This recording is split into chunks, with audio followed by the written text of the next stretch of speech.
of Gotham, a crazy podcast about DC, with your hosts E-Rock and PD. When we speak up, get your geeks up, cause you know you about to get geeked up. So sit back, relax, and get comfy. Lose your mind like Solomon Grundy, and listen to a show that won't be forgotten, coming straight out of Gotham.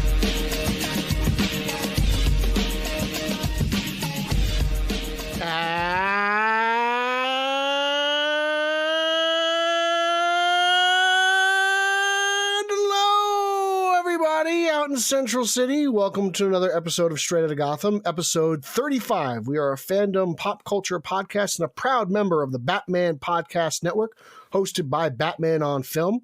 Make sure to check out all the other great shows on the network by heading over to batmanpodcastnetwork.com.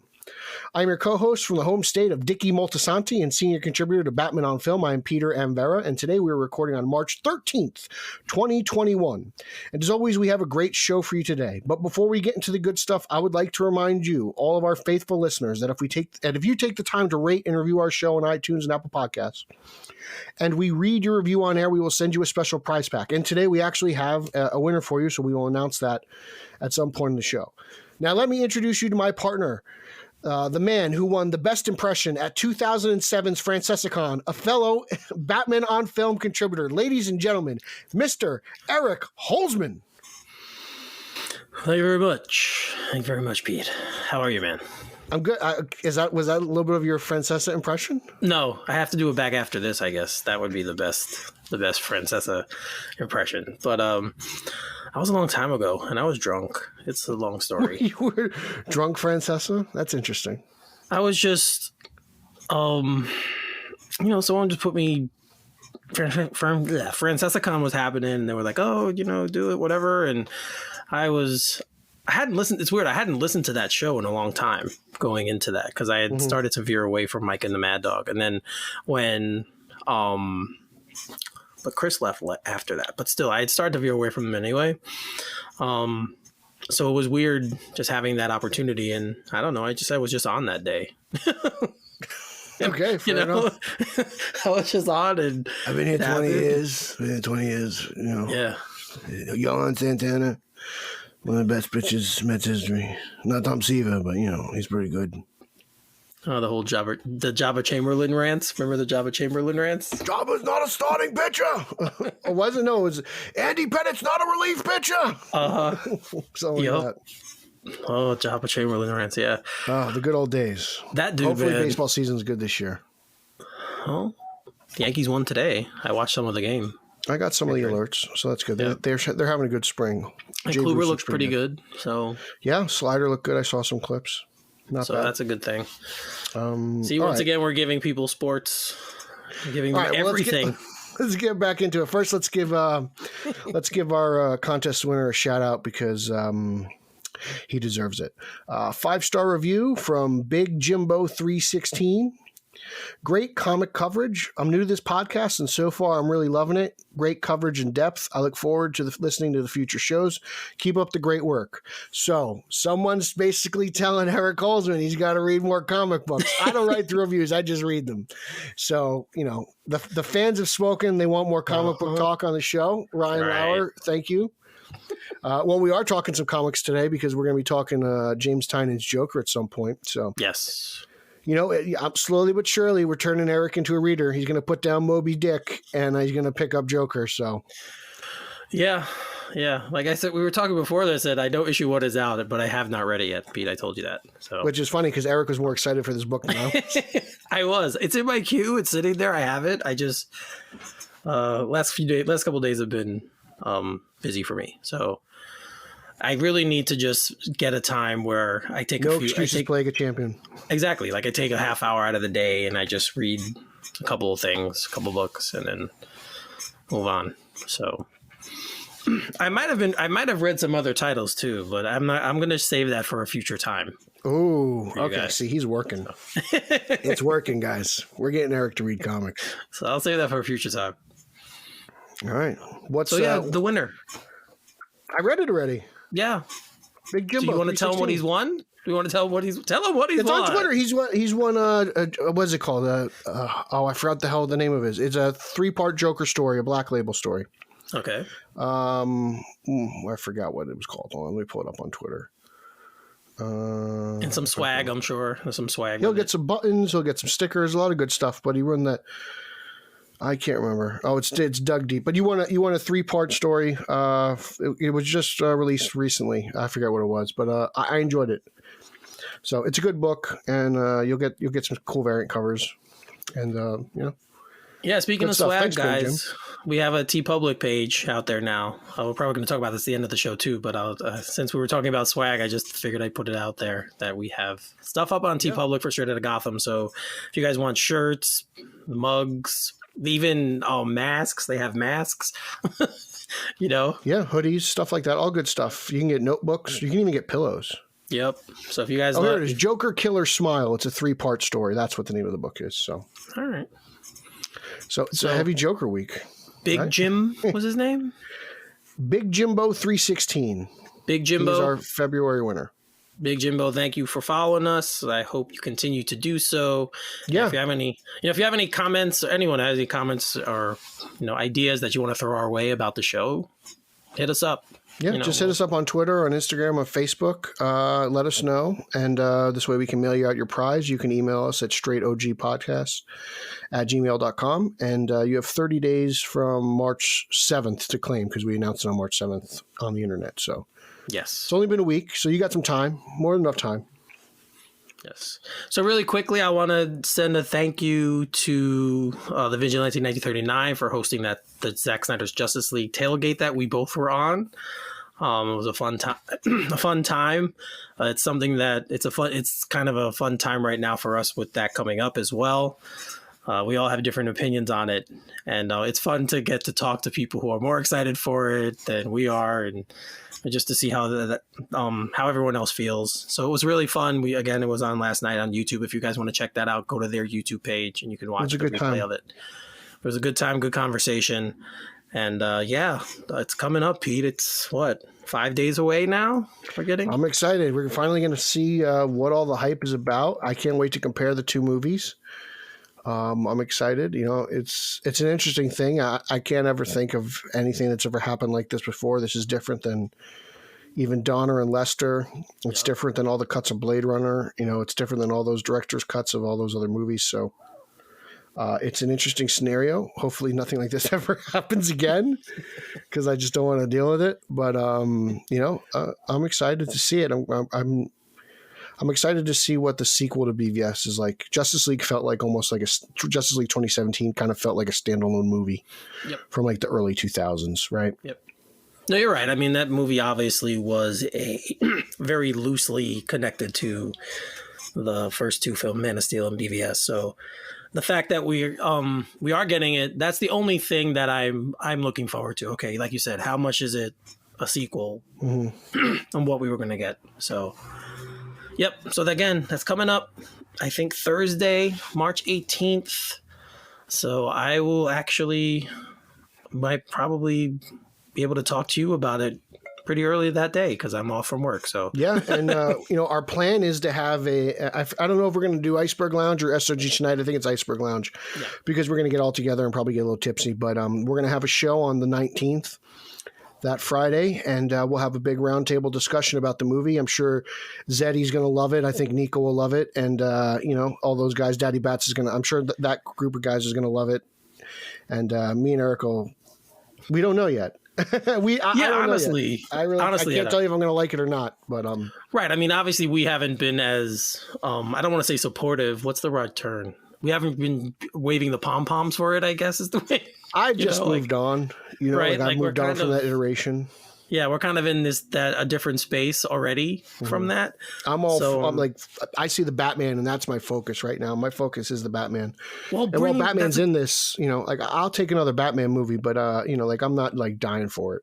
It's funny you bring that up, because today they wrapped shooting on the Batman. I don't know if they wrapped shooting or if he was just packing stuff up. I can't tell. I mean, it doesn't matter either way, but I'm excited. I remember I did a show earlier this afternoon with the editor-in-chief of Batman on Film, Bill J. Ramey, and we talked about it. And in that photo that Matt Reeves shared, you could see a Riddler card. It looks like an envelope for evidence, and the slate, the clapper. So, it's just bring it on. Like, I honestly, give me in like 3 months, give me another trailer, but I just want like still photos to keep me, thirsty.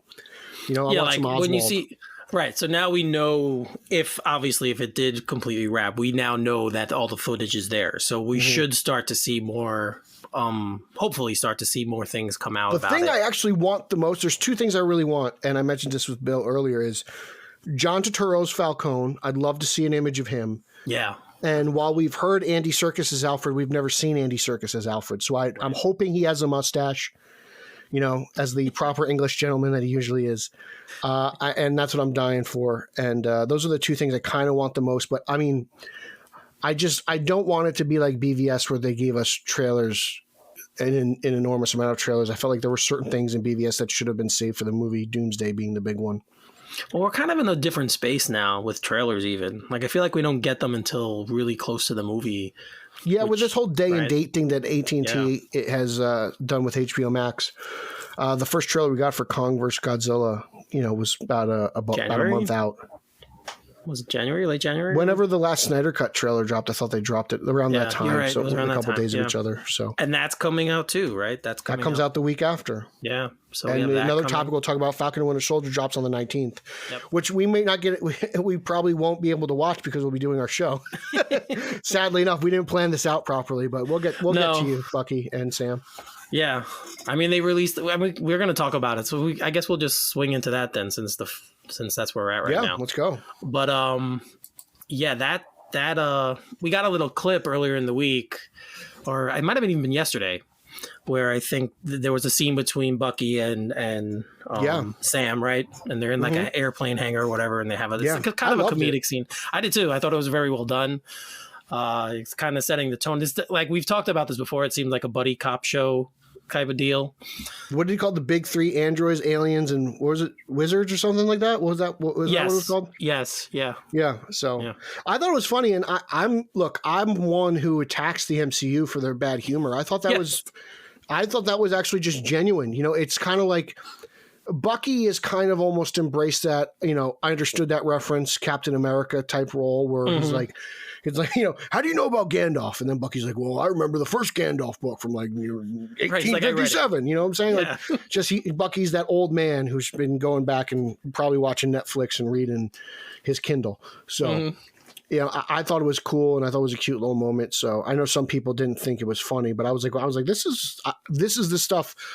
This is the type of humor that I think is good. Like, I don't like Boner or America's Ass or stuff like that.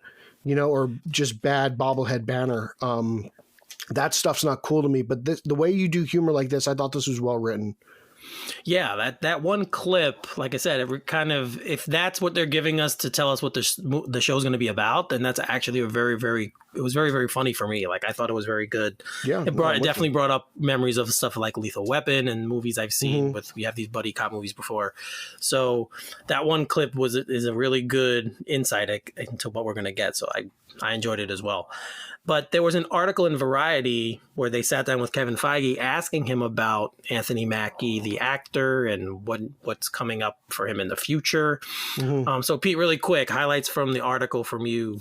Well, I thought it was really good. He said Mackie is kind of an interesting guy. He's like, there's a lot of things that he's like, I can't talk about it, but he's like, Mackie's got a sense of humor, and he's an interesting guy to be on set with, and he does some stuff. So I thought that was cool. But one of the things I really took out of it was just how Feige was talking about the whole diversity angle of Sam Wilson being handed the shield and carrying on, not necessarily being Captain America, but kind of, it seems like they're not going to go with Sam Wilson as Captain America, but he's going to be the shield bearer, Right.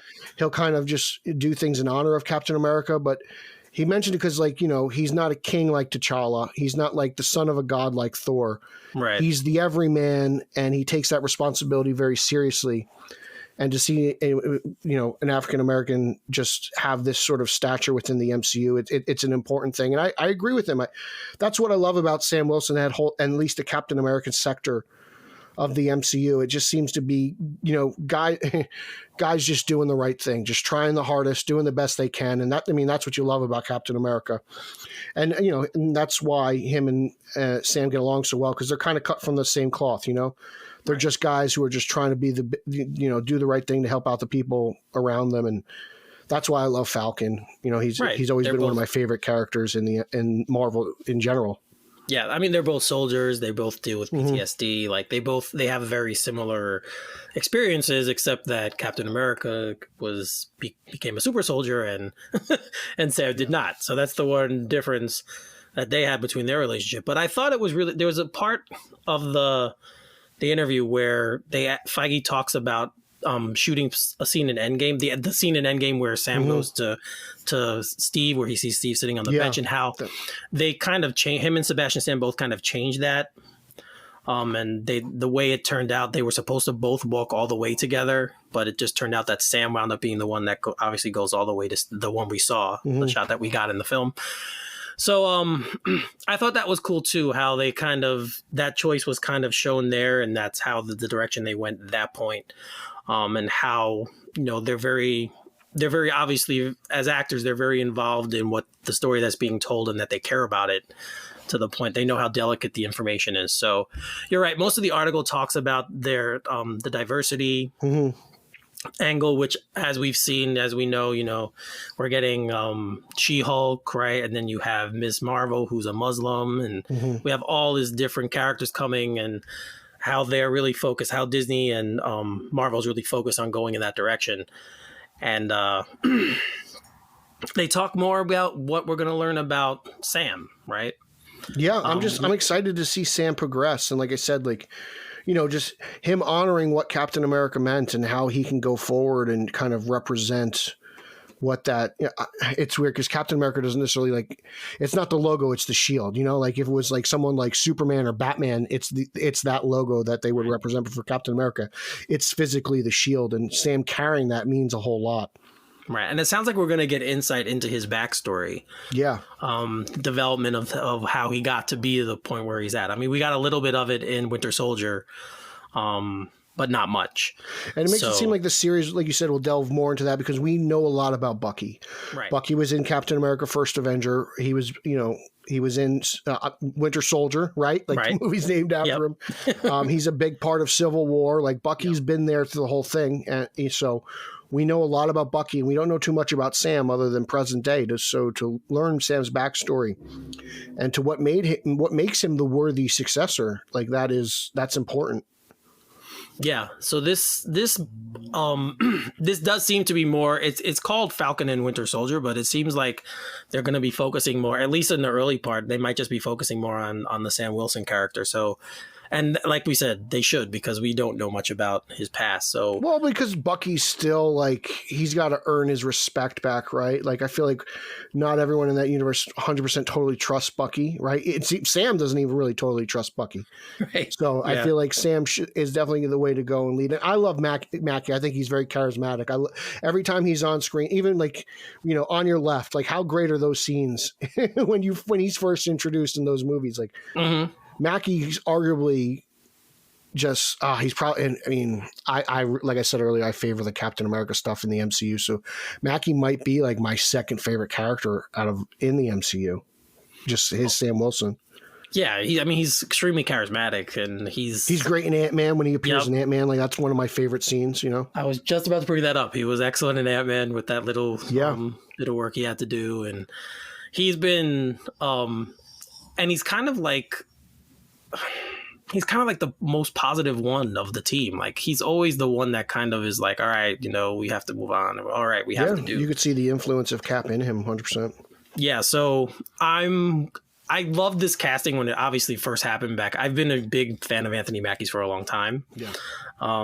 So I love the casting then. I'm so happy that we're getting this show, which again starts this week. It's going on Friday. So guys, I'm sure everyone who listens to us is going to check it out anyway, but make sure obviously you check out Falcon and Winter Soldier. Yeah, I think this thing's going to be huge. And check out this. If you want to read more about the article, it's in Variety, and check it out. It's a very well done article. We'll share it on the Facebook page and stuff. Yeah, it's a very nice piece on Anthony Mackie as an actor, and what might happen with him going forward. As Pete said, he has the shield, but we're not sure if he's going to be Captain America. So there's even been rumblings that Steve might still be around. I've heard that as well. So I don't know what's going to happen. But again, we have another Marvel show coming up. We just finished WandaVision. Now we're rolling into this one. So, well, it's not even Marvel shows. I mean, Disney Plus shows, right? I mean, two seasons of Mandalorian. Oh yeah, captivated fandom. Right into WandaVision, didn't let go, and then into this. Like I don't know about you, but I'm expecting huge things. Like I think this is gonna surpass WandaVision. I think this is gonna be a real, because it just feels more grounded. Well, that's a lot. I mean, that's a lot of praise because I really do. I think it's going to be better than WandaVision. Yeah. But no, it very well could. I mean, let's be honest. It's another two characters that, they're not one of their higher level characters. And Wanda and Vision obviously are probably more known to people than Falcon and Winter Soldier. So, now we have this, but like I said, it's a buddy cop story. It seems like it's going to be a little bit not as heavy as WandaVision was, so that might appeal more to people. So yeah, so I'm like you, I'm right there. I'm looking forward to this. I really, really want to see more about Sam. Like that's where I'm at now. Yeah, I really just want to learn more about Sam. So I'm so pumped. Yep, Friday, folks. It's coming out on Friday. So Thursday and Friday are busy days. Yes, in this space, yes, they're going to be very busy days. It's going to be one hell of a weekend. Yes. So sticking with Marvel, another character, one of their diverse characters, and a character who's already had a trilogy done is Blade. So as we know, they were rebooting it, and Mahershala Ali will be playing Blade. And there was always a big question about what they were going to do as far as movie rating, and it came out that Blade would not be rated R. This version of the character will not. It kind of sticks with what Marvel does. They obviously want to have a broad appeal to with all of their characters. I'm happy they're not doing it with Deadpool. So because I don't think you could do Deadpool not being rated R. But I was a little surprised by this. I'm not going to lie. I think, I understand why they're doing it. I think anytime you have vampire stuff and it's some grounded in some kind of that world, you kind of take away your flexibility if it's not rated R. Now, I totally trust them to tell a good story, but I don't know. I was kind of hoping they would have kept it rated R. What did you think? To me, this is a real non-issue. I think you can make a pretty dark and kind of scary movie at PG-13. The Dark Knight is not a kid's movie that's rated PG-13. That can get pretty intense. Good point. I know the Wesley Snipes movies I believe the first two at least were rated R. And I love those first two movies. I think they're great, but it all depends on how you depict the violence. We probably won't see as much blood as we did in the other ones. There was a whole bloodbath nightclub scene in Blade 2. So yes, it might be. They might not do things like that, and that's fine because I'm down for a different interpretation of the character. But Ali stated that they were going to go pretty dark with it. I don't know, how much pull he has because I believe it was like Scott Derrickson when he was still in charge of Doctor Strange 3 said he was going to make an R-rated movie, and Kevin Feige immediately put that fire out. So they clearly want their audience to see it. I don't know if this is necessary. I think this might be the first movie where parents are going to have to judge MCU wise if they want their kids to see it. I mean, Blade is a vampire hunter. He kills vampires. That's what vampire hunters do. Yep. We'll see how they go about this. I'm curious. Blade is notorious for his sword. Or at least Wesley had his sword. I'm not too familiar with Blade in the comics as I am as much from the Snipes movies and the appearance he had in the animated 90s Spider-Man. But we'll see what happens. I don't think they'll be as gory, but I expect, the MCU has good fight scenes and stuff like that. We'll just see it. The violence will just probably be toned down. I think when it comes to the MPAA, it's like blunt force trauma to the head. It's like a big no-no for PG-13 movies. So it depends on how you cut the scene. So I think they know what they're doing over there at the MCU. Right. The reason I brought up before that I would have preferred it stayed rated R is because, like I said, it's a vampire. There's not going to be vampires in this film. We know that. So, and they're not going to be happy, nice ones. So, so I just think if you have the R rating, it can still lend you a little bit more to push the envelope a little bit and do a little bit more with that. Do you remember the TV show that was out a couple of years ago on Spike TV? Yeah, the Blade. Did you ever watch that? I watched a few episodes. It wasn't bad. It wasn't. I didn't watch the whole thing, but I remember who was the guy who played. He was a rapper. I can't remember what his name is. Really? I'm gonna look it up now. Go ahead, keep talking. But it was pretty good. I remember it. I can't remember if it was like loosely followed the continuity of the movies, but I dug it for a while. I remember it was on Spike TV. Sticky Fingers from Onyx. That's it. It was Sticky Fingers. Played. Yes. So Goyer was a part of it. So I think it is I think it's somewhat of an adaptation. Oh, it does. It is. It takes place after Blade Trinity. So it's a continuation of the movies. Okay. Which is good. I did not like Blade Trinity. So like, I remember when this came out, it looked more along the lines of what was, what should have been. But the whole PG-13 thing's not a problem for me. Like I said, we've seen really edgy PG-13 movies.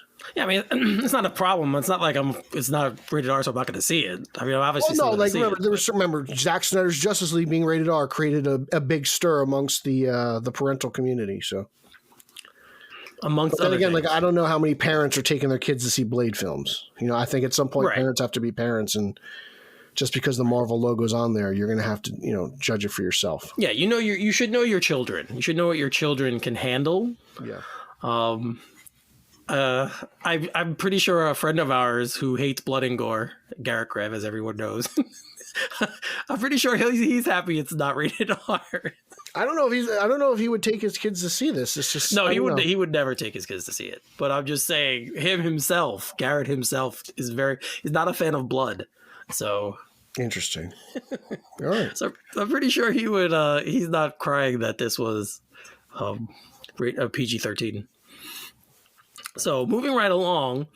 So every year I forget when did Comic-Con start? Before I was born. Yeah, so for a long time. I don't know the exact date. I mean, you're up there in age, so you might have been. Yeah, I'm a little older than you, yes. So, but I don't remember when it started. So obviously the big one is San Diego. Pete and I have been to the New York one together a couple years. So I'm hoping, it was nice to have a year off in a way of not going, but I'm with you. I kind of didn't mind the digital cons this year. It was kind of fun to do it from home. Right. But I'm kind of hoping all that equipment. Yeah. I am kind of hoping this year we get to go back to the New York one, which is always in October, but we'll see. But the San Diego Comic-Con is still going to be virtual. They're looking at doing an in-person event sometime in November, but they released a quote that says, "We have made the challenging decision to postpone Comic-Con 2021 as an in-person gathering until our 2022 dates, and once again hold this year's celebration as the free online Comic-Con at home." They said they'll return next year from July 20th to 24th at the San Diego Convention Center. So, Pete, are you surprised at this? Are you just no? What you I think expected? This is the way to go. I think what is it like? The president said that he expects all adults within the country to be fully vaccinated by the end of May, and then you get the kids. I think you just let that vaccine run its course, and I have no problem with this. Because I actually enjoyed the stay-at-home Comic-Con, like I said earlier. It was a nice change of pace. Like it bummed me out I couldn't get some signatures and stuff this October. Like I usually get something signed by Neil Adams every year. Everyone knows I love to do that. He's my favorite of all time, and it's always a pleasure to get Neil to sign something of mine. But it was fun just sitting at home and watching all the videos and kind of watching it at your leisure. You don't have to wake up and. For me, it's, you wake up, you get on the train, you walk a couple blocks, you get there, and then it's a whole day, and then you come home, you crash. So, I was able to watch it. I could do some write-ups for Batman on Film and stuff, and, it wasn't bad. But I think this is the right way to go because I'm sure a lot of people for that first year, I don't expect things to really get back to normal till 2022, to be honest with you. I think a lot of people are going to be really hesitant that first year. At post-vaccine to just get out and do things, SDCC and NYCC are really crowded events. You've been there. Yeah. You're getting sweaty. You're sweating on people. I imagine people are not going to be comfortable in that environment at least for the first year. I've never been to San Diego. I know you haven't either, so it'd be cool. But I've heard the stories. I've seen the pictures. I've seen the videos. I have it's a hard enough time walking around the Javits Center. I cannot imagine what it's like in San Diego. And the first one was in 1970, by the way. Okay. Yeah, it's even older than me. Well, that's a first. Yes, on this show, I think that is a first. So yes, but yeah, I don't know. I think they made the right move here. I just think it makes sense. I'm sure, and especially not just for the fans, but for the creatives involved. You know, like I'm sure Artist Alley is going to have a little bit of a different look the next time we're there. You know, I'm sure there'll be a partition or a barrier or something like that. You know, and we'll see what happens. Yeah, I'm glad I don't have to make those decisions. Yeah, but I agree with you. I think because it's still unknown, like you said, with the vaccine, and we still don't know the effectiveness of it. Next year, we'll have a little bit more insight as to if we need another one. Do you need a booster shot? Things like that are going to come out, obviously, within as people get it and as we see how strong it is and how long it holds up. So it's a very smart decision for them because July would be too quick. The November date is kind of interesting because that November date's the November thing is put in here, but they also talk about it definitely being next year in July. So I'm kind of wondering what they're planning on doing in November. If it's going to be an in-person event, will it be small? I believe it was digital. I thought it was another online event, just another like treat. Like we know you couldn't be there, so we're going to give you a little bonus feature. You know, that's kind of what I thought it was, unless I misread the article. I thought it said an in-person event. Did I read it wrong? Yeah, the dates for the proposed in-person November event are to be determined. So, all right. I'm kind of wondering what that's going to be. Maybe they're waiting until New York Comic Con to see if this is a good idea to do. That's a good point. Yeah, we haven't heard about yet. So we don't know. But if everyone's vaccinated by then, they might do it even at a smaller scale. We'll see. Hopefully the press pass still works, right? Yeah, that's the important thing. If you guys want to, that definitely helps out with the funds when we get to go as press. It gives us more money to spend on things that we see there. I can get 2 Neil Adams signatures now. Yeah, so it gives a little bit more spending cash. At the event. Some back issues, some action figures, all that good stuff. Yes. Eric, every time I pass an Iron Man statue, Eric tells me he's going to buy it for me. And I tell him that one that they had last year, you could have, or 2 years ago now. Wow, you could have won. I remember it was a raffle. It was the one that was right. I should have entered, and I could have sold it on eBay. I mean, it was a beautiful looking statue, whether you like Iron Man or not. It was huge. I think it was close to like a $500-$600 statue. Yeah, it was awesome.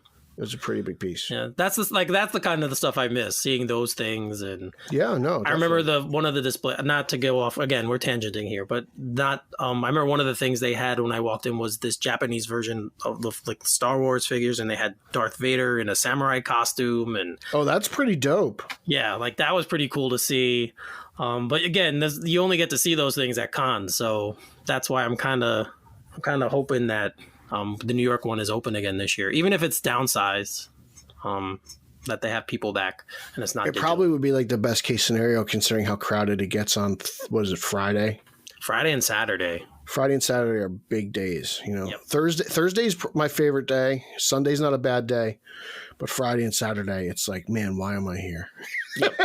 You literally are, for with the pandemic, because you are literally like stuffed in, people. Yeah, it's really, really, really, really. The late great John Schnepp. Like if you don't know what the term "sweaty" means, you've never been to a con like that. You know. Yep. Go to New York Comic Con on Friday and Saturday. You'll learn. Everyone's very fast. A sweaty. So at least we might be getting something from San Diego in November, but we obviously will still be getting a virtual con, and let's wait and see. You know, Pete and I, if we learn anything new about what's going to be at this virtual con in San Diego. Hopefully something. I hope the next trailer for the Batman's there. I kind of wouldn't mind that. Right. I remember Bill saying it might be closer to next year. We might get one for next year's Super Bowl, which will be the first one since Begins, because of just their I think it's like 4 or 5 weeks out from Super wouldn't Bowl that be Sunday. That would probably be the final trailer. Sure. I don't want too many trailers. You know me. Less is more when it comes to this stuff. I don't want, like I said earlier, I don't want to rehash a BVS. No, I agree. I don't want that, but I'm hoping we get another teaser, at least a little thing, to hold us over until the final trailer that we get. Which, like you said, will probably be about 6 weeks out. The movie. It's just weird saying that now because it's close. Like it's officially a year now, right? Like we're So it's coming. The Batman is coming. Yeah, officially now. It really is. You know, you can see the end zone. It's coming. I'm pumped. So yeah, me too. Me too. I still watch that damn trailer a few times a week. Good. It's so good. it's so good.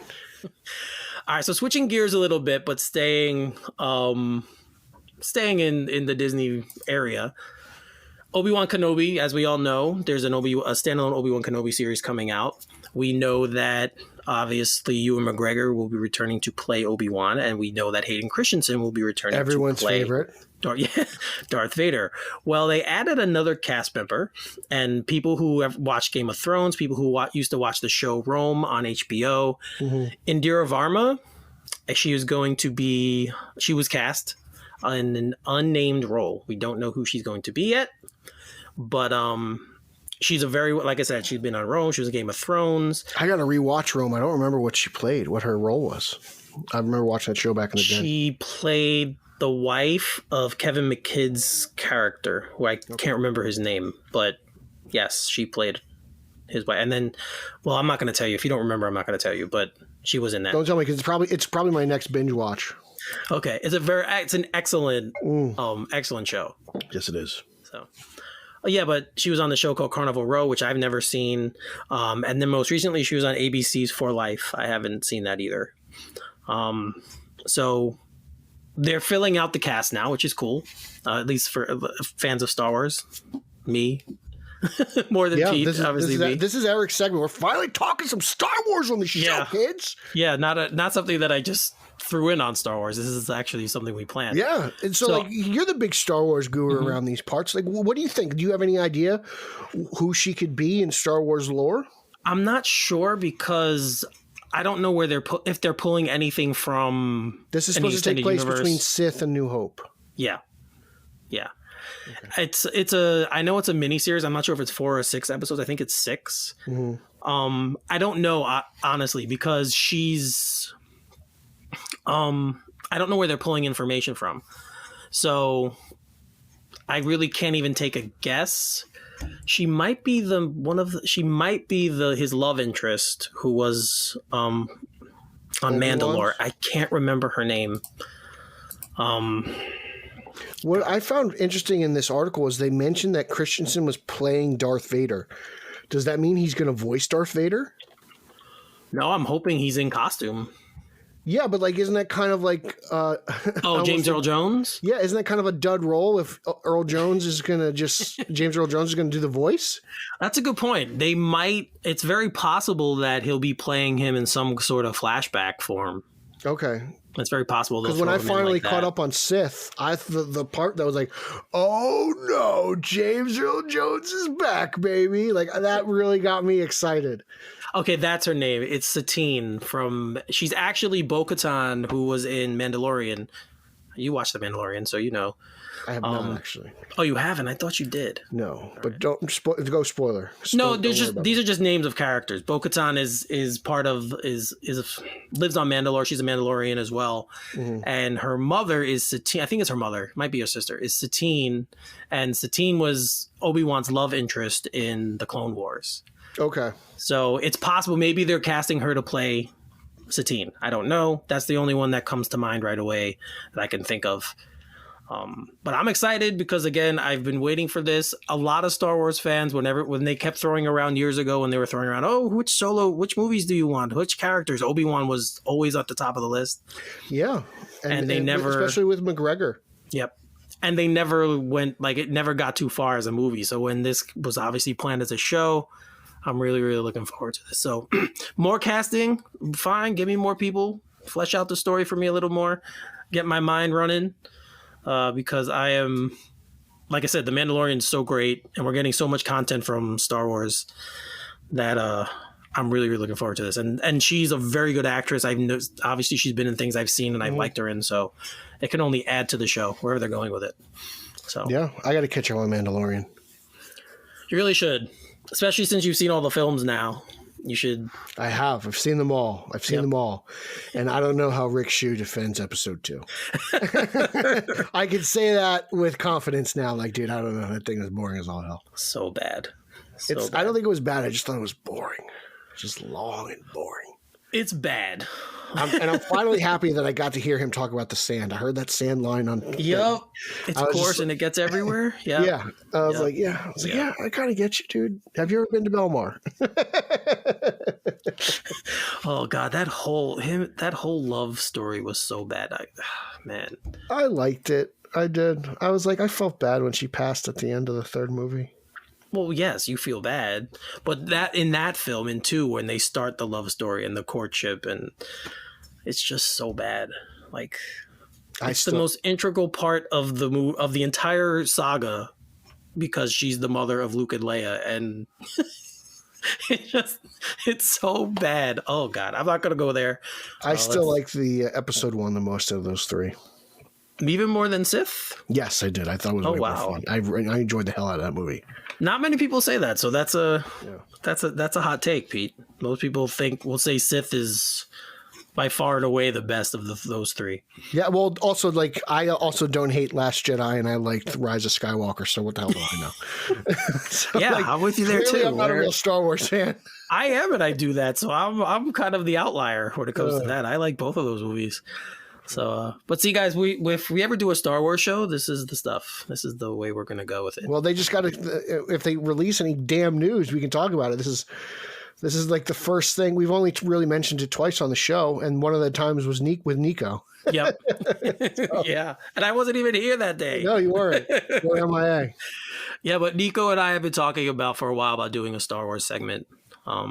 So we're going to look into that. He was trying to recruit people last night. That's a different story for a different time. But it sounds like he's leading the First Order. Yeah. He's trying to do that. So, all right, let's move to our next topic. Since we've been talking about Justice League, we obviously have known for a while that Joe I can't say his name. Could you say his name? Manganiello. Okay, Manganiello. Hot Joe, as Bill Ramey likes to call him. Hot Joe. Yes, he was obviously playing Deathstroke. I remember when we first got the first shot of him after when he did this. I guess it was the footage at the end of the movie that we're now going to see. Yeah. Oh, right. So, and we know kind of his story that he talked about how we've talked about this in the past, how there was many chances to do a standalone story with Deathstroke. He had a lot of conversations. There was an article it was in Hollywood Reporter, and basically, like, he tells us, like, the scene he filmed with Snyder was, as we all know, supposed to lead into him being the main villain of the Batman. Right. And then they reshot a close-up of Jesse Eisenberg so that it ended up, teasing what could possibly be a Legion of Doom in Justice League versus Justice League sequel if Justice League 2017 was successful. It wasn't, so that was scrapped. He mentioned that he even came up with a treatment for a movie. He wrote it himself. He even recruited Gareth Edwards, director from The Raid. Right. They had a 2-hour conversation, and he convinced him. And just one thing led to another, and it just several versions of Suicide Squad 2. From what you guys remember, like at one point Mel Gibson was attached. Gavin O'Connor, the director of The Accountant, who's real good friends with Affleck, he was attached to the movie. And he says they were waiting for one particular actor, which I assume is Will Smith, because he's not in James Gunn's Suicide Squad. And I believe that's what held up a lot of those talks in those movies. And he was involved in some of that, and his character was in. But I found it really interesting that in the article, he says, he filmed his cameo in London with everyone, and we all know Affleck teased that. Right. And then he found out 6 months later that the Batman was scrapped. Mm-hmm. I felt like as fans, we were led on for like years with this Affleck movie. So I was like, okay, that's an interesting little tidbit that was released, because Matt, I could be an ape on the ground for Matt Reeves. Ben Affleck is still my Batman. Like, that's the plan. Like, Reeves and Affleck were very coy about that for a long, long time, and it's been reported numerous times that WB wanted Affleck back and blah blah blah, and Ben just wants to segue out, which we'll see in Flashpoint, apparently. Right. But I thought one of the interesting parts of the article is they bring in that he wanted to do this story about, obviously, this villain Deathstroke, and that while he was still trying to do this, we get Joker, right? Like, Like, he's trying to push a story to do what Joker eventually did. My take on this is Joker's a standalone movie, not connected to anything. Manganiello's Deathstroke is connected to Snyder's universe, and I just think Warner Brothers was trying to cut ties and move forward. That's fair. And I think that just he's another casualty of the Snyderverse. And, you know, it doesn't seem like Ray Fisher is going to get a movie. But, you know, like Gal Gadot's Wonder Woman was already in the works. That came out before Justice League. Aquaman was being filmed. Like, that was already in the can. So, like, you know, and now Ezra's going to continue on with his Flash thing. So I feel like there's, and you know, Affleck bowed out. Cavill's not getting another standalone movie. You know, they're moving forward with the J.J. Abrams coach Batman. Superman. Correct. Yep. So it feels like there's certain characters that are attached to Snyder who, if they didn't have something in the works, they just cut their losses. Which kind of sucks because he looks good and like he looks like him. Like, yeah, I mean, and here's the thing: it's cheap. Yeah. You know, it's like the Joker and the Dark Knight. They're cheap. You know, talking about gunpowder and dynamite. Yeah. You know, it's a straight up action flick. It's a lot of hand to hand combat, not a lot of CGI. You know, Deathstroke's not going to take down some crazy alien villain. He's an assassin. Right. Yep. You know, he's a gun for hire. I mentioned this. I forget maybe it was on the Vigilante show last night, but how cool would it be to get Manganiello and Will Smith together in a bad guy buddy cop movie, you know, like just two badasses just going around killing people. What if they've got it, you know, how cool would it be to have Deathstroke and Deadshot have the same target? Someone's got to kill him first to get the payday. Like something cool. Like that. That would be kind of a cool movie. And Will Smith is a huge action star. We all love Will Smith. We all loved him in Suicide Squad.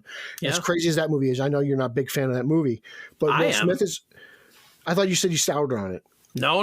Okay. I was one of the people who liked it, and still, I don't like the last third of it. Right, but the first you got no complaints with Will. Will's great. Will's great. Yeah, Will, like it's Will Robbie Davis and Courtney are the standouts of that movie. So, you know, like I would love to see a Deathstroke Deadshot. You know, I don't what we wouldn't call it, Dead and Deader. I don't care, whatever you call it, like Dead and Death, whatever. Come up with some stupid catchy name. Make it a 6-part HBO Max series. That's cool. Like I wouldn't mind that, but you know, it does stink because, you know, he looks the part, and you know, we've never really gotten a bad Deathstroke in my opinion. The one on Green Arrow was good. Yep. The guy in Titans was good, even though that storyline was a little muddled. Yeah. And Manganiello, like they all did a really good job in their roles. So like it's a bummer, but like, you know, he said we covered this not too long ago. He's like, hey, that's the business. You know, that's Hollywood. You know, things come and go, and you just gotta take it and move on to the next thing. Yeah, and I mean, hopefully, if he's still passionate about it, maybe they will. You know, they'll come to some agreement to say, hey, you know what? Maybe we'll do this. Maybe we'll. I mean, like I said before we started recording, we already have characters born from this universe that are going to exist past when Zack's done, right? We already have Aquaman and Wonder Woman, so we already have those. So obviously he's in Justice League, so we'll see it when we see the Snyder Cut. We'll see his part, and then, you know, we'll see. Maybe because he's been so passionate about it, maybe they'll come back and he can get his movie made. Yeah, you know? I wouldn't be opposed to it. Or get him in some kind of, you know, maybe Matt Reeves say, hey, you know what? Let's bring him in. Let's bring him into. I don't know if that fits the whole Matt Reeves thing. Why? Like you said, he's not a CGI guy. He's just he's kind of like a super soldier. You know, Slade Wilson, you know, lent his body to. Yeah, that's true. It's kind of an. I don't know. I'm not saying like it's impossible. I just from looking at the trail of the Batman and hearing what this GCPD show is, it just doesn't seem like it's his jam. You know, I don't know how supernatural he wants to go with this. Right? Know? Yeah, that's true. We'd have to. And you know, enhanced super soldier formula is a bit out there. Yep. But then again, we're talking about a guy who did really 2 successful movies on talking monkeys. So like, it's not crazy.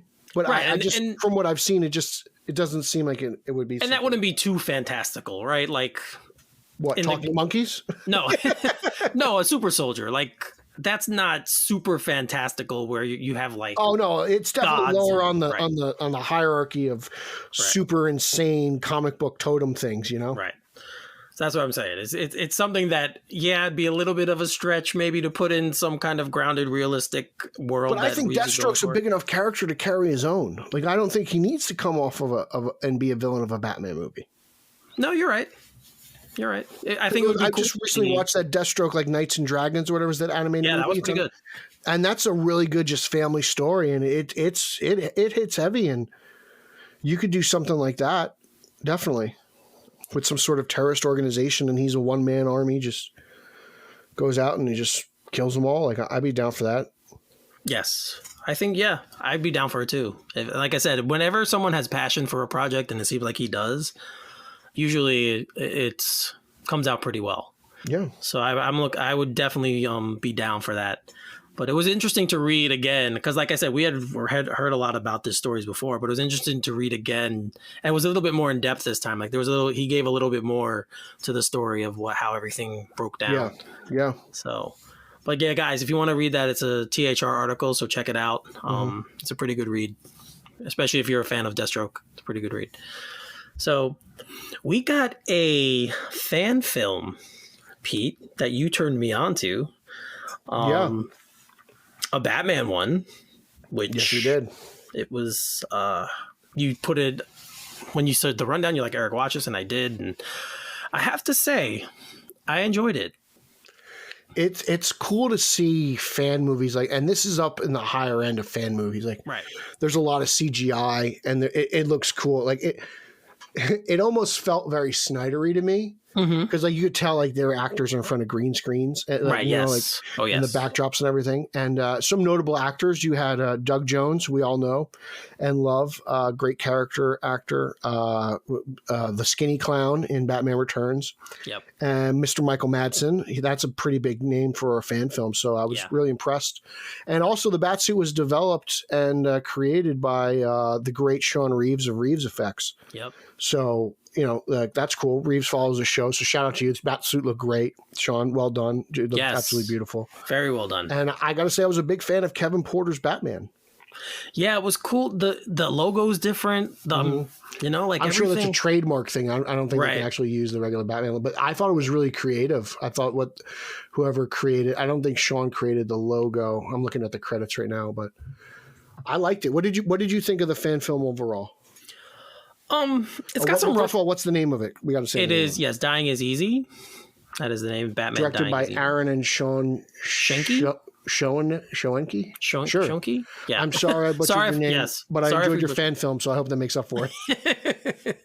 Yeah, and I've seen there's been other fan films Batman done before. Batman Dead End is one of the more popular ones. Yep. And these and the Shinokis, Aaron, he does superpower beatdown. So he pictures. I've watched his Wolverine versus Wonder Woman and stuff like that. Good stuff. Really good, high quality stuff. Right. So yeah. So. Like I said, you sent it, and I'm like, all right, let me check it out. And I'm always kind of weird on fan films. Like if it's longer than 10 minutes, I'm kind of like, all right, do I really want to watch this? And I have to say, outside of there's some rough parts to it, but outside of those, I enjoyed it. It was a good story. Really good Batman Joker story. Just Joker really taunting Batman a lot, and it was really creative. Yeah, and then at the end, he flips it on him, right? Batman flips the everything on him, and he was one step ahead of him, which is a classic story. It's just a really, really well done story, and the acting was pretty good. It was funny seeing Chris Daughtry, the singer, as Hugo Strange. Hugo Strange. And also Casper Van Dien played Jim Gordon. Yeah. That was interesting. I was like, wow, okay. He looked great as Gordon, by the way. Yeah. Yeah, those are the things about the film that I thought were well done. Like you said, the costumes, everyone's costumes were well done. The makeup job on the Joker was pretty well done, because I don't want to say what's supposedly happening there, but yeah, we don't want to spoil it too much. But I thought Aaron Schnokey, if that's how you say it, Aaron's did a fantastic job. Shanky? Sorry. Yes. I thought he was great. His eyebrow work is absolutely fantastic. Yes. I don't know how, I haven't seen anyone do that stuff with their eyebrows since The Rock in the heyday of WWF. That was really impressive. Vera Bambi, I loved her as Poison Ivy. That's kind of my very Arkham game Poison Ivy, I thought. You know, I thought that was Harley. cool. Harley was cool, played by Amy Johnston. Mr. Freeze by Mike Estes. I thought that was cool. Guy Grundy. I thought that was cool. Guy Grundy plays Zaz. And I like that kind of version of Zaz. It kind of felt in line with what we saw in Batwoman. It was kind of like that version of Zaz. Yep. I thought that was very creative. One of the things I didn't particularly care for was the look of Killer Croc. I wasn't a fan of that. Yeah, that's fair. That's one of my. I only had two nitpicks, and that was I didn't like what Madsen was doing. His first appearance on the rooftop with Batman. I almost felt like I was watching Val Kilmer and Tommy Lee Jones Two-Face. Like Kevin Porter was just acting in a different movie than Madsen. I was just kind of like, Madsen was just a little goofy. Yeah. His delivery just felt weird, but I thought he made up for it at the end. Like his second appearance, I thought was a beautiful interpretation of Harvey Bullock. Yeah, it was kind of weird, that scene specifically, the first one with him and Batman, because at times I thought that he was talking to a green, like Porter wasn't there. Maybe, right? COVID. I don't know when this was filmed, so it probably could have been that way. There were times where I was like, is he speaking to someone or is he just speaking to a mark? Like, do they have a mark for him? And he's like, all right, this is who you're talking to. But yeah, like the whole scene where he's walking through Arkham and you see all the characters. Yeah, that was awesome. Like that was really cool. It kind of gave me like Begins vibes, right? Like it kind of gave me like a little bit of vibes of like Batman Begins meets like when Val Kilmer's running in the bank in the opening. Like it kind of gave me like that vibe. I really liked that. I thought all the CGI stuff with the Batmobile was cool. I love the 6-tired Batmobile. I thought that was a really creative take. I enjoyed that. And there's a post-credit scene with Catwoman, so don't forget about that. Ryan Lauer missed out on it. I did too. Okay, well, it's because you see her in the credits, and I scrubbed through the movie, and I was like, where is Catwoman? I sat in front of this thing for a half hour watching. Now I have to watch Catwoman? It. I was like, did they do post-credit? And I did, and they did. And it's a cute thing. And I thought that was interesting. And Condiment King makes an appearance in the movie as well. Yes, so, which I thought was funny. Like by Orion Akaba. So that was interesting. And because I was like, man, when do you ever see Condiment King? And I know it was just cool. I thought the guy who had the Mr. Freeze cameo looked really cool. I like that. Yeah, I was surprised for a fan film how well that stuff looked. Like, the makeup was great. They did a really great job. Yeah, I was really Bat in the Sun does a fantastic job when it comes to like costuming and stuff. So I was really, it was on par with their stuff. And I said I had two nitpicks, and it's hard for me to nitpick a fan film because I thought this was really well made. The music was good, the editing was good. It's not a major motion picture, so like it's hard for me to even rip them. I won't do that because this is more than anything I could have done. And I love stuff like this when it's done really well, and Bat in the Sun does not disappoint. I'm a big fan of their work. Yeah, I mean it's like watching a show, right? It's only 25 minutes, so it's basically the length of a half-hour show that we might want to that we might be watching. Yeah. So I will say I really did like the suit, the bat suit. I thought it was very very nice, very well done, and fits exactly in this story. Like I think for me that's always one of the biggest things for Batman is how does the suit look. And don't forget the Mad Hatter. He opens up with the Mad Hatter. There's this really cool fight scene. Yep. Opens up with a nice action piece, and I thought that was really cool. I didn't really dig him crushing Mad Hatter's nuts. I thought that was a little too much, but hey, the director's allowed to be creative and direct his vision. But I really like the costuming again and the sound effects when he does it. I thought that was really cool, and just him talking about his Alice's and stuff. I was into it. By Mad Hatter played by Jamie Costa. I thought he did a great job with just the voice, and he kind of looked a little creepy and just disturbed, and I enjoyed that whole opening, that like cold open scene. I thought that was nice. Yeah, and for a 25-minute film, there's a lot in there. There's a lot in it, and they pay off everything. Like nothing is left. Which is hard to do. So guys, definitely check this out. It's on YouTube. Again, it's called Batman Dying is Easy. And we shared it in the Straight Outta Gotham group. Yes, Facebook page. It's on our Twitter account. Like we've shared the hell out of it because I know Sean Reeves listens to our show, and I want to support him. He's a great guy. We got to get him on the show at one point. We'd love to talk to him about just costume making and just bat suits. And he's been in the game for a while. So, it's nice to give him some credit because he's been doing a lot of really great stuff. And, he's been teasing stuff like this on his Instagram account for a while.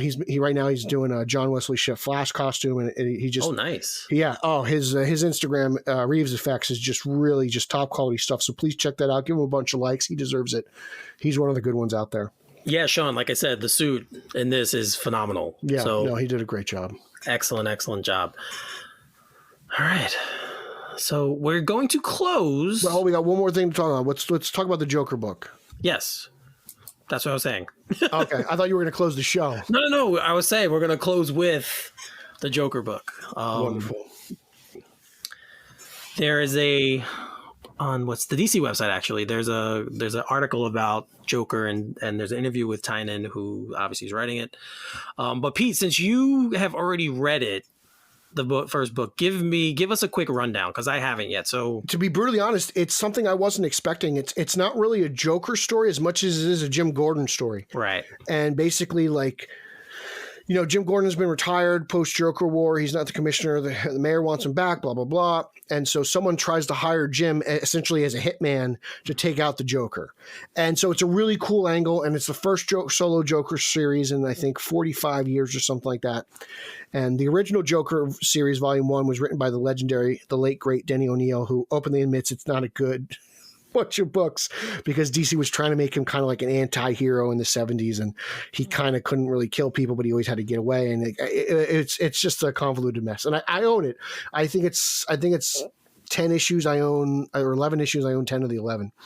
But this was really something interesting, and I was really like how Tynion just dug deep into like Gordon's history, and it really delves into his past, and it deals with Barbara and James Gordon Jr. And just, like one of the kind of like underlining themes is like, when you close your eyes, what does evil look like to you? That type of thing. And for Jim, it's always the Joker. Like the Joker, he played his son as a pawn. Right. He crippled his daughter. Depending on which version or who you talk to, might have raped her as well. Yeah. So the Joker's not a good guy. And, and it's interesting that, to kind of put Jim in the position, in a financial constraint where he might consider taking this job. And, written wonderfully by James Tynion. I'm a big fan of Tynion. His run in Detective was great. His run in Batman's kind of been a little iffy. His Department of Truth it's an independent indie book. I think it's phenomenal. Really great, crazy stuff in there. You guys got to go check that one out. And the book's drawn by Gillian March, and just fantastic artwork. Just splash pages, panel placements. I mean, everything a real comic book fan would love. March just kills it.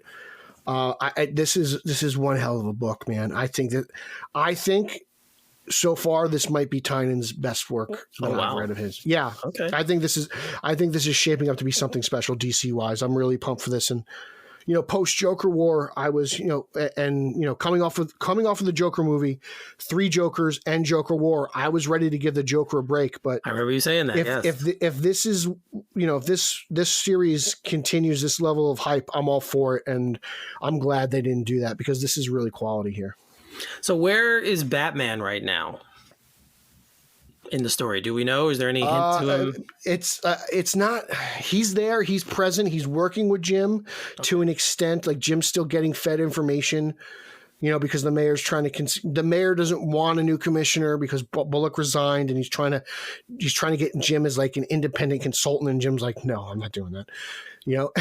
But Jim was kind of like working with Batman on the side, and so he's mentioned, and then like Jim himself even says like, hey, look, like, what are you contacting me for? Why don't you? There are other people who do this stuff. And they're like, yeah, we're trying to stay away from the capes and tights crowd. And so we'll see. I'm sure, it ends in typical Joker fashion. I'm like, oh my God, how many people does this guy kill? Like you're like, wow, this is Joker. So I'm really I think this is even a better version of the Joker than we saw in not 3 Jokers, in Joker War. Okay. So this might be even Tynion's best Joker War. I'm a big fan of the story. 1 issue in, and I can't talk about this enough. I'm really excited about this and where this is going. A few people gave me, I remember Chris Evans, he said it was really good when he read it. Garrett Grev said it was really good when he read read it, and they read it early digitally for review purposes. And I was like, okay, cool. Like, it's good. Those are two people I trust a lot. So for them to give it high praise, I was like, I'm going to wait. You know me, I wait till the physical copy. Yes. I like holding that book in my hand. And this was just a fabulous, fabulous first issue. Just really just took the ground off running. And I wasn't expecting it to be as Gordon centered as it was, but I thought it was written brilliantly and drawn wonderfully. So I think this is, if you haven't picked this book up, please go to your local comic shop and pick it up immediately. And Punchline factors in, right? She does. She has a little side story because, like DC's kind of putting, backup stories in their books these days. Mm-hmm. And it's good because she had a special and it continues that story, Punchline, and all that jazz. So I've been a fan of Punchline. I know Justin doesn't like her, but I'm a big fan of Punchline. Yeah, I know our friend Reno likes her. So that's high praise because Reno doesn't like much. He's very protective. He takes his Joker very seriously. Yeah, he's very protective of Joker. So he's like the Canadian Tom McClellan. All right. Well, I'm glad. Like, as I said, I wanted to read it. I'm glad. I meant to read it, but I'm glad now I have your confirmation and Garrett and all the other people behind it. So maybe you could write a review for it for a website or something. I don't know. I don't think there's. I don't know, man. I think you could do it. Come on. I don't enjoy writing 5th grade book reviews. Report. Just do it. Movie reviews I like writing. The comic book. What is a comic book other than a still movie? You're right. It is. I say that a lot. It's very much a movie. Very much a movie. So expect the Eric Holzman review. Oh boy, it's coming. I don't know. Maybe when it's finished. I'll just do it issue by issue. It's fine. I think there's only like 5 or 6 issues anyway. Right. I know it's not a super long run. So yeah, it might just be a year-long thing. It might be 12, but we'll see. I don't know. Once a month. You got this. I don't know. It's another job. It's another job. It's a 5th grade book report. What are you talking about? I don't know. Intro, paragraph about writing, paragraph about art, outro. That's it. It's 4 paragraphs. If I like something, I think you're going. If I really like it, I'd be more intrigued and more. I think you're willing to write. I think you're going to like something about this. It. This isn't Gotham. This isn't Batwoman. I think you're really going to enjoy this. This isn't BVS. No, I think you're going to dig it. All right, maybe I will. We'll see. We'll see how I feel after I read. Oh, peer pressure's read it. Yeah, I wouldn't bet on me doing it, but you never know. I'm gonna send Lauer a text maybe. Hey, look, the fans want more comic coverage, so I'm just saying, the audience has spoken, Eric. We'll see if they keep harassing me. Oh, maybe. So that's it. Oh, we all know hashtag campaigns work. So somebody send Eric a couple death threats. You also write a comic book review. You also know how I feel about hashtag movements. So I think you started one of your own. Did I start? You did? I think it was Burn the Snyder Cut. Oh, I did. Yes, I did. That was you. Me. That was all me. I did say that. I was having a particularly rough day, probably. And it always comes back to the Snyder Cut lately, no matter what we do. Look, that movie is the center of the earth until like at least May 18th. Oh, all right. We got at least 2 months to argue about that movie left. Yep. Like, again, it always comes back to Snyder Cut. Obviously, we know that it's coming on Thursday. But no. What are you doing for Snyder Cut? Are you watching it on Thursday? I plan, yeah. I'm going to watch it. Are you going to stay up until the 3 a.m. mark? It's 2 a.m. I found out last night it's only 2 a.m. It's released for us. So it comes out at 11 p.m. Yes. Pacific? That's what I'm hearing. So that means I got to watch Man of Steel at 8:30. I think I told you this. That's how I saw Rises at the movie theater. I went to the Begins, Dark Knight, Rises at midnight show. So you did it for a way better trilogy. Yeah. Yeah, I did. I'm doing it for a way more controversial trilogy. But I enjoyed the first 2 movies a lot, so I'm hoping for it. But it was, it's tough. I mean, I was at a movie theater, so maybe that's why you'll be home. So it's a little different. I'll be home. My Jiffy Pop and my Eric bought me for Christmas, I think it was like 2 years ago, a Batman popcorn maker. So yeah, I'll go buy some kernels tomorrow in preparation. Yeah. It's funny. I bought all you guys one of those, but I didn't buy myself one. You really should. It's actually really great. It works so well, and it doesn't make a whole lot of popcorn at one point at one time, but it is pretty delicious. It's like, and it's fresh because it's. Hey, Leia. That was the funny thing. Like, I remember after I got it, all you guys opened it, and I'm like, I never got myself one. I don't know why I didn't. Dude, but, there's nothing better than fresh popcorns. And that's my biggest problem with Lowe's theaters or AMC theaters is that the popcorn sits under like a heating lamp. At least Regal is constantly popping popcorn. You have to get there when they just do it. Yeah. You got to look out. So AMC, that's my one gripe with AMC. Dude, I have no gripes with movie theaters because it looks like people are going back, and that's awesome. I can't wait to get my raspberry iced tea. I tell you, I was talking to Bill today, and he's just like, we're talking about the Batman, and I'm like, well, if Texas is open now, I doubt they're closing anytime soon, so you can expect me down there. I'm ready for some gumbo, baby. I want gumbo. I want to see The Office. I want to ask Rachel how she puts up with you. That's the true question. What is it like being with Bill 24/7? That's the true question we all want to know. It's the answer we all need. She's an angel. She is. Very nice woman. Very nice woman. All right, well, that wraps up this one. So tell them about us, Pete. Tell everyone about us. And you could find me on social media. That's Twitter, Instagram, and Zack Snyder's favorite Vero at Pete Illustrated. You can follow our Twitter handles for our show, Straight Outta Gotham, on Twitter and Instagram at straight_O_G. Look out for those Grundy alerts. You could find my reviews of Dark Detective, Detective Comics, Man-Bat on BatmanOnFilm.com. You can check out Batman on Film YouTube for my interviews with Michael Uslan, Lauren Lester, Kevin Conroy, Tony Todd.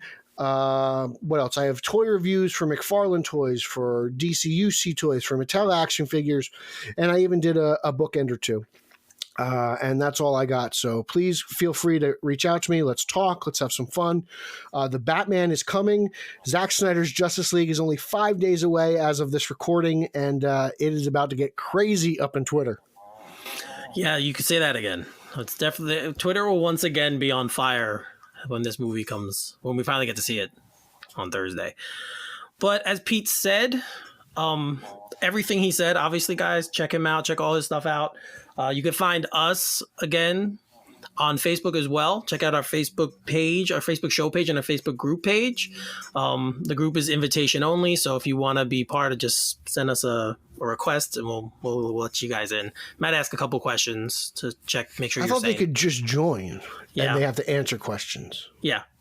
So it's just to make sure you're sane, that your people are sane, and that we're not some crazy zaddy. We're not letting in some crazy people, because trust me, Facebook can be a weird place as well. No Andre's up in that joint. And so if you guys know about Andre, you know what I'm talking about. Yes. All right. You can find me on Twitter at Finally33. That's spelled Finale33. Also the same on Instagram. I am there as well. On Instagram, it's very much more pictures of my food, so what I cook. So if you guys are interested in cooking, you can see what I make there. That's usually what I post on my Instagram page. We are talking about doing a cooking show again with Batman on Film, so we'll see what happens there. But we're talking about doing that. It's been something we've been talking about for years, so I think it'd be pretty fun to finally get done. And because it's getting warmer, Pete can actually go outside and use the smoker. And yeah, I didn't do one brisket last summer. I gotta do a brisket. We'll get that down. Very quickly, we probably won't record before this, so if you are Irish or you celebrate St. Patrick's Day, happy St. Patrick's Day. That is Wednesday. Pete, happy St. Joseph's Day to you. I know that is Thursday, and I know Italians celebrate St. Joseph's Day. Will you be having pastries? Yes, I will be having pastries and corned beef. I will be doing both. All right, guys, that about wraps this one up. So for Peter Vera, I am Eric Holzman. You are listening to Straight Outta Gotham, and we will see you next time. Booyah.